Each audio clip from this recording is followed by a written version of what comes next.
Người đàn ông chỉ ra ngoài ăn bữa cơm, không ngờ lại gặp chiến hữu của mình, đang đi cùng một người phụ nữ khác. Giang Đình, chuyện này là sao đây? Trần Trần lại bệnh nữa rồi. Lục Giang Đình mặt tối sầm. Gặp Dịch Vân Thạc chỉ thấy xui xẻo. Trần Trần lại bệnh thật. Hey si, đều tại tôi. Chẳng chăm nổi một đứa nhỏ. 3 ngày 2 bữa đã bệnh. Vừa mới đưa đi bệnh viện lớn tiêm một mũi. Cây kim dài thế đâm vào người. Khổ thân nó quá. Phương Tình nước mắt nước mũi tèm nem kể lể. Ai mà muốn nghe cô ta than vãn dài dòng chứ? Chị dâu đừng nói vậy. Trẻ con bệnh vặt là chuyện thường mà. Ôi, Trần Trần đúng là đáng thương thật. Nhỏ xíu đã mất cha. Chẳng tốt cho sự trưởng thành của nó đâu. Ai bảo không phải đâu. Mất cha từ nhỏ. Lại gặp phải tôi, người chẳng ra gì. Trần Trần nhà ta khổ mệnh quá. Lục Giang Đình bắt đầu thấy bực. Ông luôn Trần Trần rồi bỏ đi. Hay thế này. Dịch Vân Thạc lẩm bẩm vài câu, rồi vội vàng đuổi theo. Lục Giang Đình giờ đã hơi chán Phương Tình. Đặc biệt là cái kiểu suốt ngày kêu khổ. Tôi đã giúp họ đủ nhiều rồi. Sao cô ta vẫn chưa chịu hài lòng? À đúng rồi. Vừa nãy bị Dịch Vân Thạc bắt gặp. Hắn sẽ không lại đi mách Lâm Ngọc Giao chứ? Nghĩ đến đây, Lục Giang Đình rút 5 đồng nhét vào tay Phương Tình. Bảo có việc gấp, rồi quay người chạy mất. Giang Đình, tối nay Trần Trần sốt thì sao đây? Nhưng Lục Giang Đình đã chạy xa tít. Phương Tình không ngốc. Dĩ nhiên cảm nhận được anh ta đang xa cách mình. Trước đây ở cạnh anh ta chẳng có khoảng cách gì. Giờ mấy cái đụng chạm vô tình cô cố tạo ra đều bị anh ta khéo léo tránh đi. Anh cũng thấy rồi đấy. Trần Trần bệnh nên tôi mới đến. Tôi vừa mới đến thôi. Anh đừng nói bậy trước mặt Ngọc Giao nhé. Chuyện của các người thì liên quan gì đến tôi? Tôi lời nói lắm. Hừ, cái miệng anh chẳng bao giờ kín được. Đừng tưởng tôi không biết. Lần trước chẳng phải anh đi mách Ngọc Giao sao? Tôi không nói lung tung chuyện người khác đâu. Đừng vu oan cho tôi. Lần trước tôi vừa đến nhà Phương Tình, Ngọc Giao đã lao đến đòi tiền. Tôi gặp anh trên đường. Không phải anh thì là ai? Anh có chứng cứ không? Đây chỉ là suy đoán của anh thôi. Tôi không có chứng cứ.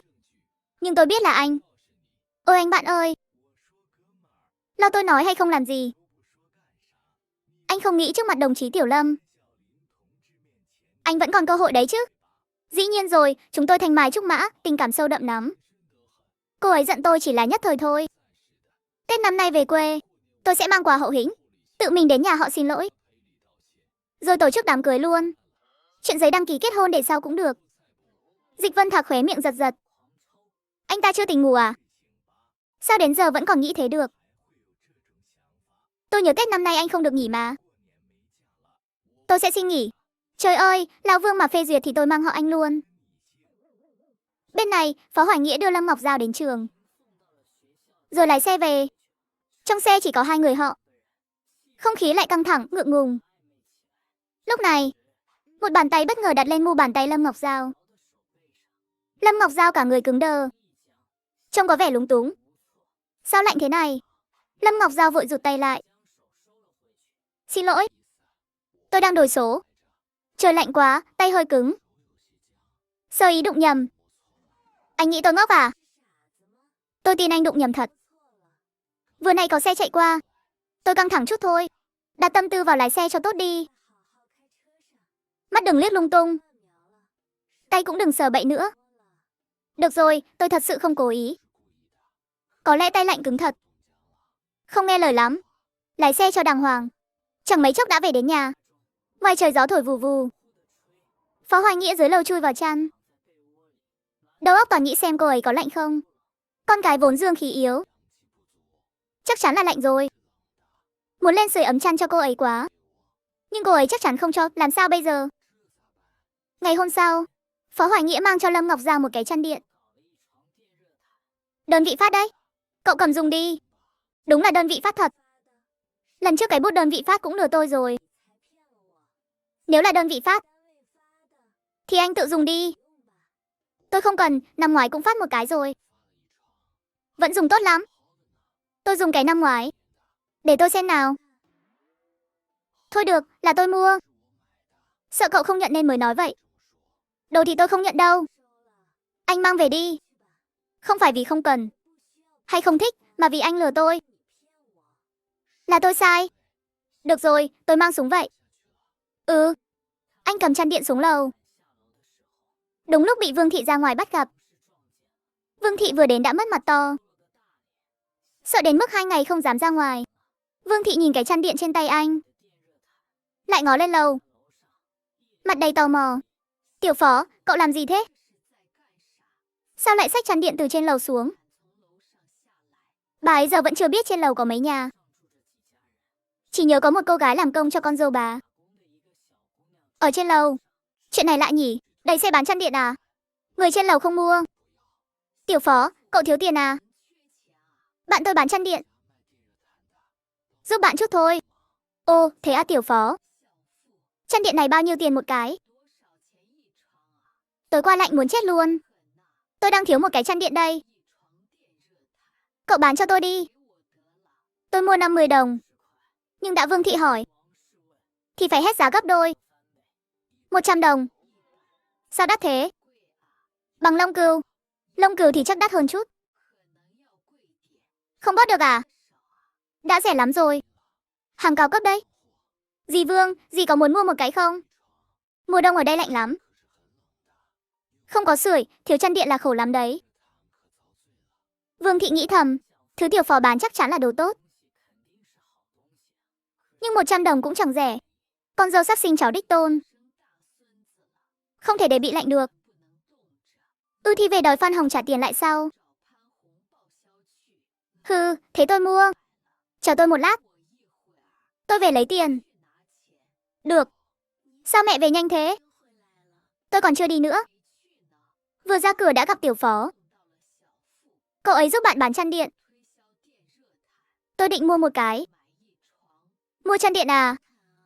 Ha ha, tôi lạnh sắp chết đây mẹ ơi. Mẹ mua thêm cái nữa đi. 2 giường mỗi giường một cái. Mơ đẹp nhỉ, đắt thế. Tôi làm gì mua nổi 2 cái. Thì mẹ mua một cái thôi. Thế mẹ ngủ hay chị dâu ngủ? Từ hôm nay, con ngủ chung với chị dâu con. Vương Thị cầm tiền ra. Chẳng mấy chốc đã ra ngoài. Phó Hoài Nghĩa đốt tiền xong, đi thẳng đến trung tâm bách hóa. 100 đồng này đủ mua 2 cái chăn điện. Anh ấy và Ngọc Giao mỗi người một cái. Nửa tiếng sau, anh ấy xách 2 cái chăn điện đến nhà Lâm Ngọc Giao. Không phải bảo anh mang về tự dùng sao? Đây là tôi tự mua. Mua 1 tặng 1. Cậu chọn một cái đi. Mua 1 tặng 1. 50 đồng 2 cái. Cậu thấy có lời không? Lâm Ngọc Giao nhìn đi nhìn lại. Dù không biết chính xác giá chăn điện, nhưng cô cũng đoán được giá đại khái. Đây không phải hàng 2-30 đâu nhé. 50 đồng mà mua được 2 cái. Tôi không tin nổi luôn. Thật sự 50 đồng 2 cái đấy. Hôm nay anh ấy đúng là chỉ tốn 50 đồng mà được hẳn 2 cái chăn điện. Thật á? Anh không lừa tôi chứ?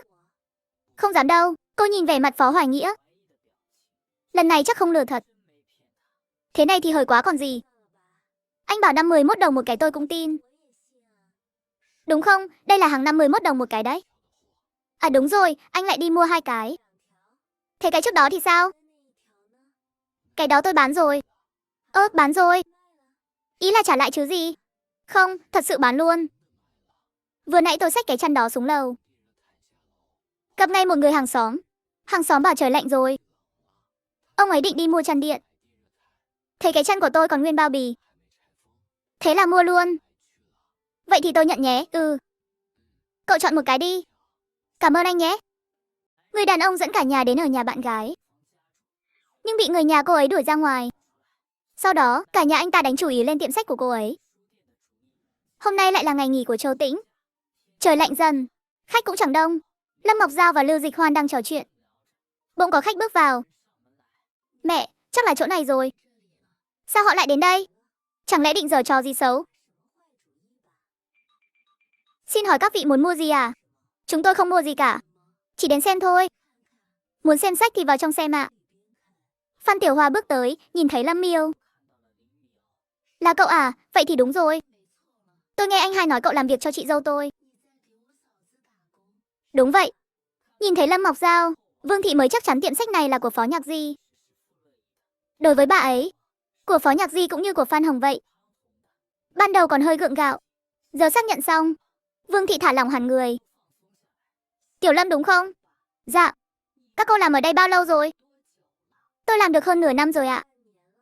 Thế à, cũng không lâu nhỉ, còn cậu? Tôi làm được 1 năm rưỡi rồi ạ. Bà cụ, bà hỏi mấy chuyện này có việc gì không à? Không có gì, tôi hỏi chơi thôi. Dù sao các cô cũng làm cho nhà tôi mà. Tôi qua xem chút. Nhân tiện quan tâm các cô cũng là chuyện nên làm, đúng không? Hóa ra gì đến quan tâm chúng tôi à? Đúng thế đấy. Sắp đến Nguyên đán rồi. Qua Nguyên đán chưa phát cho chúng tôi. Thường như đã hứa cũng chẳng thấy nhắc đến. Lương tháng trước cũng bị nợ chưa trả. Tôi nghĩ chắc chị Nhạc Di đang dưỡng thai. Bận quá nên quên mất. Không ngờ chị ấy còn nhớ đến chúng tôi, nhờ gì thay mặt. Vương Thị ngớ người. Quà gì cơ? Thưởng, lương. Di ơi, Di không phải đến phát lương và thưởng cho chúng tôi sao? Trước đây đã hứa rồi mà. Qua năm qua lễ là có quà và thưởng thêm. Mấy tiệm xung quanh nhân viên đều nhận rồi. Chỉ chúng tôi là chưa có. Còn có chuyện này nữa à? Xin lỗi nhé. Chị dâu tôi không nói gì. Chúng tôi chỉ đến xem thôi. Không phải đến phát đồ đâu. À thế à. Vậy các vị có thể giúp hỏi dùng không à? Chúng tôi làm công. Chăm chỉ trông tiệm cho sếp. Cả năm trời. Chỉ mong chút lương về nhà ăn Tết thôi ạ. Buôn bán khó khăn. Tôi cũng biết. Sếp không thu lại vốn cũng khổ. Nhưng không thể nợ lương thưởng của chúng tôi được. Đúng không à? Hai người đến nửa ngày. Chẳng thấy khách nào. Chẳng lẽ buôn bán tệ thật? Lại làm ăn lỗ vốn. Rồi lương thưởng nhân viên cũng không trả nổi. Nếu thế thật thì mở làm gì nữa? Chi bằng bán quách đi còn hơn. Chuyện này để tôi về hỏi nó xem. Cô gái nhỏ đừng vội. Dù thế nào đi nữa, người ta cũng không thể nợ lương thưởng của các cô được. Hai người vội vàng trốn mất. Chạy khỏi hiện trường ngay. Đợi họ đi rồi, Lưu Dịch Hoan mới hỏi cô ấy. Ngọc Giao, sếp có bao giờ nợ lương chúng ta đâu mà. Sao cậu lại nói thế? Tôi không nói thế. Họ không chịu đi, có khi còn đánh chủ ý lên tiệm sách nữa. Họ là mẹ chồng và em chồng của sếp. Đúng rồi. Tôi nhớ chồng của sếp là rể ở rể nhà chị ấy. Mẹ của rể ở rể, mà còn mặt mũi đến chiếm tài sản nhà người ta. Đúng là mặt dày. Mới dám đến chiếm đoạt tài sản người khác. Lưu Dịch Hoan trong lòng đủ mùi vị. Chưa cưới mà, anh ấy đã thấy sợ rồi. Hừ, còn bảo là sếp cái gì chứ? Nói tiệm lớn cỡ nào đâu. Tiệm đó tôi thấy cũng không nhỏ. Còn thuê hẳn 2 cô gái trong tiệm. Nhưng buôn bán thì tệ quá đi. Chẳng có lấy một người. Các người xem, chúng ta vào mà yên ắng. Tiếng bước chân còn nghe rõ mồn một. Chỉ một cái tiệm thế này, cả năm không biết lỗ bao nhiêu tiền. Mẹ không nhìn nhầm đấy chứ? Tôi làm sao nhầm được? Tôi nhầm à? Hỏi em gái lớn của con xem. Nó có nhầm không? Tiểu Hoa, trong tiệm đó thật sự không có ai à? Chị dâu, thật sự không có ai. Chỉ có 2 người trong tiệm. Chẳng có một khách mua hàng nào. 2 người đó nghe chúng ta là người nhà chị hai. Con tưởng chúng ta đến phát lương cơ. Con hỏi tôi đòi tiền nữa. Đã không kiếm được tiền thì mở tiệm làm gì nữa? Đóng cửa cho rồi. Chị hai đúng là tiểu thư nhà giàu. Tiệm lỗ vốn. Nhà chị ấy có tiền cho lỗ mà. Trước đây tôi nghe anh hai kể, chị ấy mở tiệm này chỉ để giết thời gian. Ba mẹ chị ấy bỏ tiền cho chơi thôi. Nghe thế, Vương Thị và Tiểu Hoa xót hết cả ruột. Ban đầu họ còn nghĩ hay là sau này cả nhà dọn đến đây ở luôn. Dù sao nhà giàu có tiền thế. Nhà đã cho họ rồi thì cho luôn cái tiệm sách này cũng được chứ. Cũng có thể vì chị hai đang mang thai, không quản lý được nên mới lỗ vốn. Thôi kệ tiệm đó đi. Việc quan trọng bây giờ là sinh đứa bé cho tốt đã. Tiểu Hoa, lát nữa con gọi điện cho anh hai. Bảo anh ấy rảnh thì qua đây một chuyến. Mẹ có chuyện muốn bàn với nó. Hừ, con đi gọi ngay đây. Tôi thấy bên kia có buồng điện thoại. Phan Tiểu Hoa gọi điện qua. Người nghe máy là Trương Phương Phương. Chuyện này thú vị ghê. Anh hai tôi, lời còn chưa nói hết, điện thoại đã bị cúp. Phan Hồng nghe thấy. Lúc này anh ta đang đỡ Phó Nhạc Di xuống lầu. Em gái cậu gọi đến. Phan Hồng, tôi nói cho cậu biết nhé. Đừng quên thân phận của cậu. Và lời cậu đã hứa với chúng tôi lúc đầu. Phan Hồng mặt cứng đơ. Trông lúng túng ra mặt. Cậu là dê ở rể nhà chúng tôi.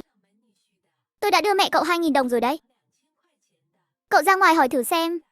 Xính lễ cưới vợ người ta có được mấy đồng. Giờ không bắt cậu sinh con.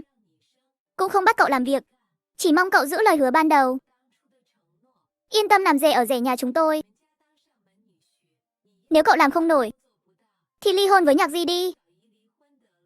Phan Hồng vốn đã khó chịu trong lòng. Đầy một bụng oán thán. Nghe đến ly hôn, anh ta lập tức xuống nước. Mẹ, con đâu có nói gì đâu. Mẹ con với họ đến đây. Là thật đấy.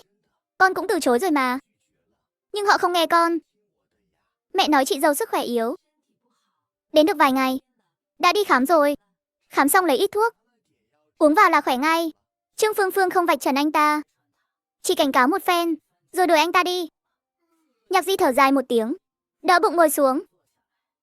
Mẹ, có chuyện gì xảy ra à? Con không thấy hôm họ rời đi đâu.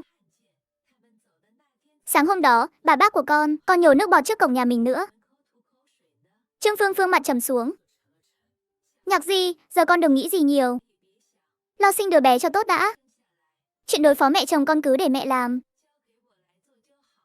Nhạc Di gật đầu, mắt rưng rưng, bỗng nhớ ra gì đó. Vội vàng chạy đi lấy điện thoại. Chuyện gì thế này? Gấp gáp gọi cho ai vậy? Gọi cho bác. Con gọi bác ấy làm gì? Hello, bác ơi, con có chuyện gấp muốn nói với bác. Con nói đi. Mẹ chồng với em chồng con. Chẳng phải họ đang ở đối diện nhà bác sao? Con còn dám nói à? Bác bảo với Ngọc Giao, căn nhà đó là của con. Con đâu phải không biết. Họ bất ngờ kéo đến. Bị Ngọc Giao bắt gặp. Giờ nó biết con lừa nó rồi. Thế nó có biết căn nhà nó ở cũng là của con không? Cái này thì tạm thời chưa biết. Thế con gấp cái gì? Nó không biết thì cứ tiếp tục thu tiền thuê nhà đi. Đây đâu phải chuyện tiền thuê nhà. Con có chuyện quan trọng muốn nói. Mẹ chồng với em chồng con để ý đến bác rồi đấy. Mẹ chồng với em chồng con để ý bác. Mẹ chồng con muốn gán ghép bác với em chồng con. Bác ở đó cẩn thận chút nhé. Đừng để họ tính kế. Nếu họ biết quan hệ giữa bác với Ngọc Giao, họ sẽ không làm phiền Ngọc Giao chứ. Gia đình kỳ quặc thế này chắc chắn sẽ làm. Cúp máy xong, Trương Phương Phương kéo Nhạc Di lại hỏi. Bác con bị mẹ chồng muốn gán ghép với em chồng là sao? Thì là thế đấy. Hôm họ đến, con gặng hỏi Phan Hồng, anh ta khai hết mọi chuyện. Nói em gái anh ta đi theo, vì mẹ anh ta muốn ghép đôi em gái với bác. Trời ơi, chuyện lớn thế này. Sao con không nói sớm? Con nghĩ bác ấy đã có cô gái mình thích, thì Phan Tiểu Hòa chắc chắn không có cửa. Nên con không nói. Nhưng vừa nãy chợt nhớ ra, bác ấy không thích Phan Tiểu Hoa thật. Nhưng ở gần thế này, nếu bác bị họ tính kế thì sao nổi? Phương Phương, cô gái bác ấy thích là ai? Bác ấy đang theo đuổi đây. Nhưng cô gái đó chưa ưng bác ấy đâu.